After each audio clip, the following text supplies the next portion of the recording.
the Chinese economy has not been doing very well. I mean, it's got 5% growth, or that's its target, which looks good to us. But compared to those 10% growth rates we used to see, which really fueled this sort of rise of China and the rise of Chinese sort of patriotic feeling, the success of the party strongly attached to that massive economic growth, and it's the Chinese economy hasn't been doing well. And if you talk to most independent economists outside the economy, they say that 5% wasn't met last year. That was the target last year, and they said they met it. But if you talk to a lot of people, they say, look, you can see in China, you can certainly see in Beijing that is an economy that's in a bit of trouble. It's had this massive property market collapse. A lot of foreign investment has swung away from China because of these geopolitical, clashes that are going on, and also President Xi is not seen as very friendly to big business. Now, as China's retaliatory tariffs on U.S. imports kick in and the trade war with America escalates, the annual two sessions meeting in Beijing draws to a close.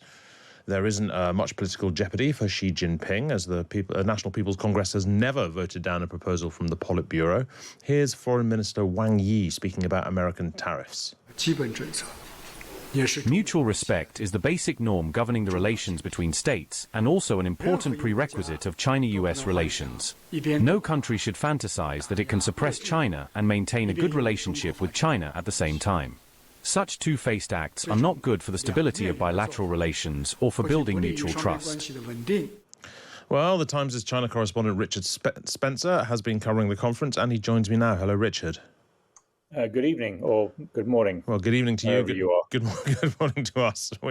We are safely in London. It's almost good midday in about an hour. Never mind that. The two sessions meeting. What is this event? What's the purpose of it? How does it work?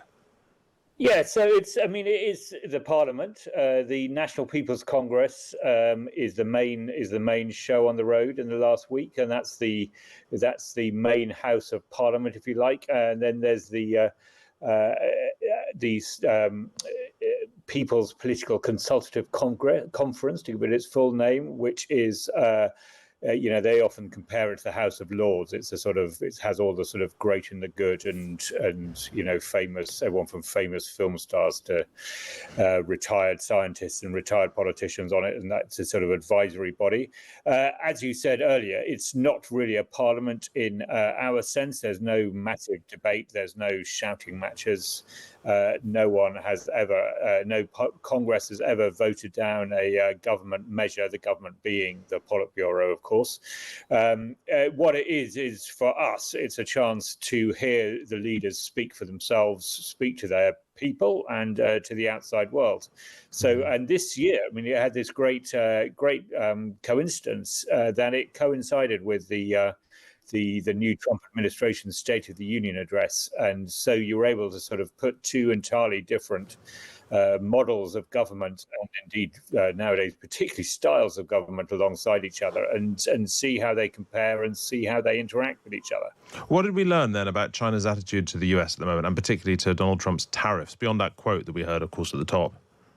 Yeah, that quote is important. Wang Yi's press conference, he gives this, he or the foreign minister, whoever it is, gives this press conference on the sidelines of the Congress every year, which is very important to gauge basically, not Chinese policy so much, because that sort of evolves and is very slow to change, but the sense of confidence, if you like, that China has towards the outside world. And this year there was a certain amount of wait and seeing. I think it was somewhat less voluble. Wang Yi was somewhat less voluble than he was last year, when he was full of sort of anti-American froth and fury.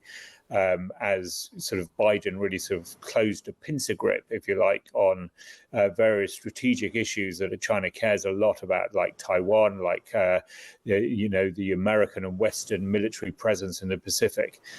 This year, he was kind of saying the same things, but in a much calmer way. And I think he's waiting to see which way Trump goes. Like we all are, we're waiting to see how much actual substance there is to all the sort of sound and nonsense and contradictions and everything coming out of the White House. Is he actually going to try and bring down the Chinese economy, maybe bring down the American economy with it, in his attempts to put tariffs on all the Chinese imports so that the Chinese export model is effectively destroyed as a rival to America. Is he, or is he, on the other hand, going to really be America first, withdraw American backing for all sorts of Western allies, including Taiwan? The first is very bad for China. The second is very good for China. Wang Yi doesn't know any more than you or I do what is actually going to be the result of all this. China has some retaliatory tariffs. What are they on, and how heavy and severe are they? Yeah, at a technical level, that's the sort of thing we were looking for. And again, it was very much wait and see. So America's put these 20% added tariffs onto the tariffs that already exist. I mean, there are already tariffs on Chinese imports, quite big ones in the case of, for example, electric cars, put in place by Biden, not by Trump, by Biden, put in a lot of tariffs on Chinese goods. 20% is not disastrous for China. I mean, it has a massive, massive trade surplus with America and can probably soak up a bit of a hit. And they put in retaliatory tariffs of 10 to 15% on agricultural products. And you can judge a little bit by that. It's not escalatory. It's not going the full head-to-head. It's not 20% on everything from America. Agricultural products, maybe they're thinking of, Trump's base in the Midwest, those farming communities, saying, there are consequences if you vote for a man like Donald Trump to be your president.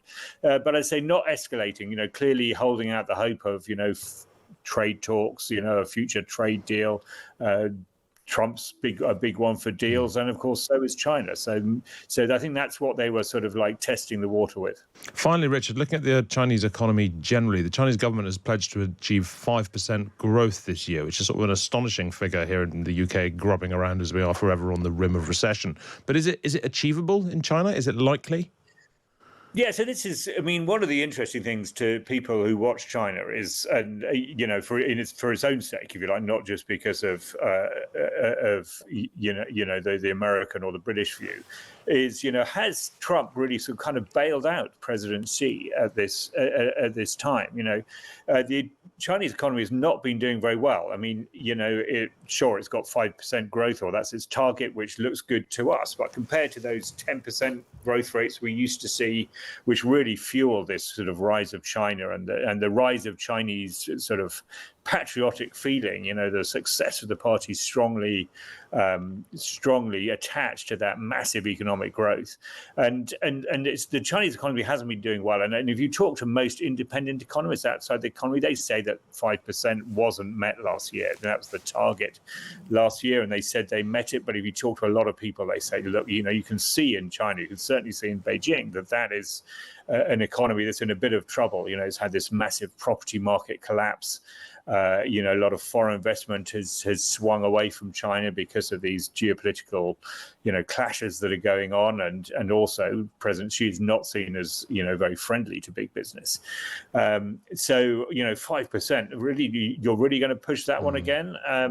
But they say they can match it. And I say, with all the attention being paid to what's going on between China and America, and just what's going on in America, those sort of figures aren't really getting the scrutiny that perhaps they deserve. Thank you very much indeed, Richard Spencer. Great to speak to you. Richard is, of course, the Times' China correspondent.